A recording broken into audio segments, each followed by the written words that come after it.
Oh Lord, what would I do if I was a woman for a day? I would go shopping for chocolate shoes. I'd probably take that little pink floral dress I've got in my wardrobe and wear that without fear of getting caught. Well, ignoring the obvious spending all day in the shower type answer. I think at the moment I would help breastfeed my new baby little girl. 4 boobs are better than 2. I think I'd probably get a map and get in the car and see if it really is that hard to find out where the hell you are. Well, I wouldn't be pregnant, that's for sure, because that's pretty horrendous. I think if I were a woman for a day, I would probably just enjoy the luxury of having some hair.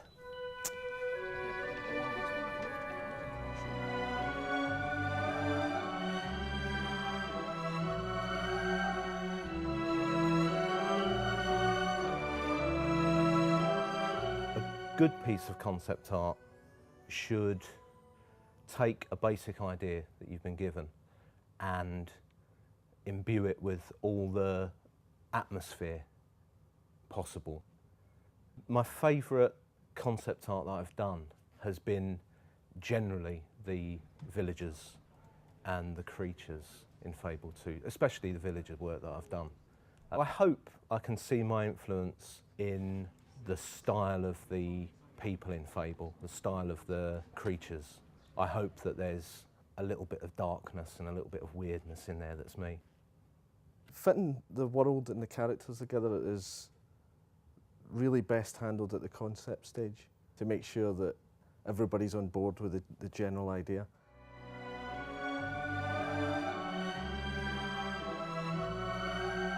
The art in Fable 2 obviously has a large technical kind of component to it. The most important thing is not to let the technology stand in the way of our artists. We do have a pipeline basically where artists will create a character and then they will pass it on to our technical animator Emilio, who will then rig the model, which is basically giving the shell a skeleton inside so we can move it and create our animations with it.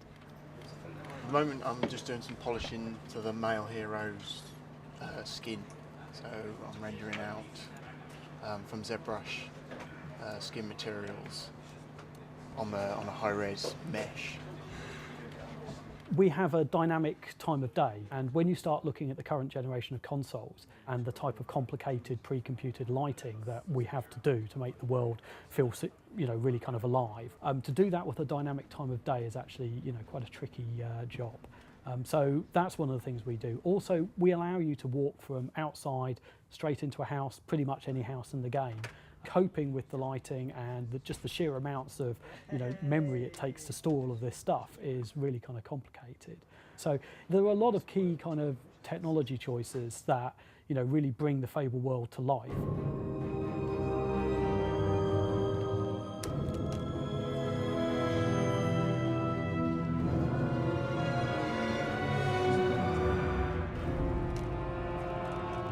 I think there's a few things that we do that other games don't do.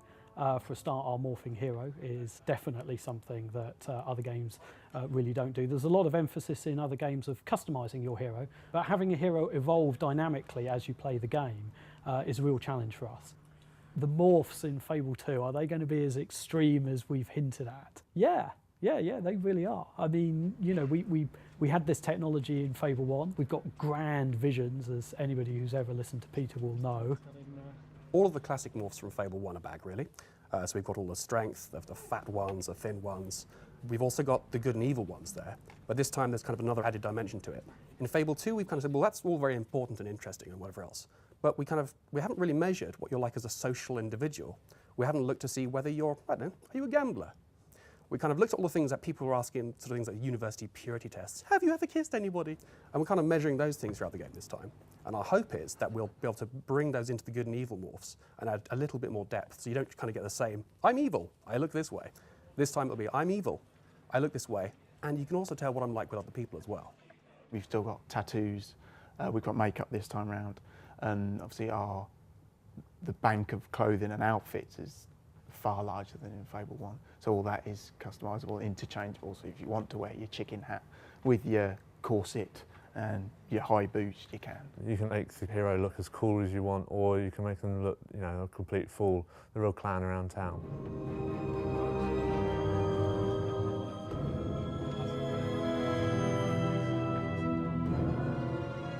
What we want to do this time is make sure that you feel the terror of impending death, but this time kind of take the sting out of the risk by saying, okay, we're not going to rewind the game for you. You will lose something, you will lose some experience, but we're not going to force you to play that bit of the game again, because you're obviously having some difficulty with it. So what we're going to do instead is take the experience from the environment around you and use that for your kind of your one last heroic struggle. You'll rise up, kind of burst up with energy, and everybody will go flying, and the music will swell, and you'll feel very heroic for that moment.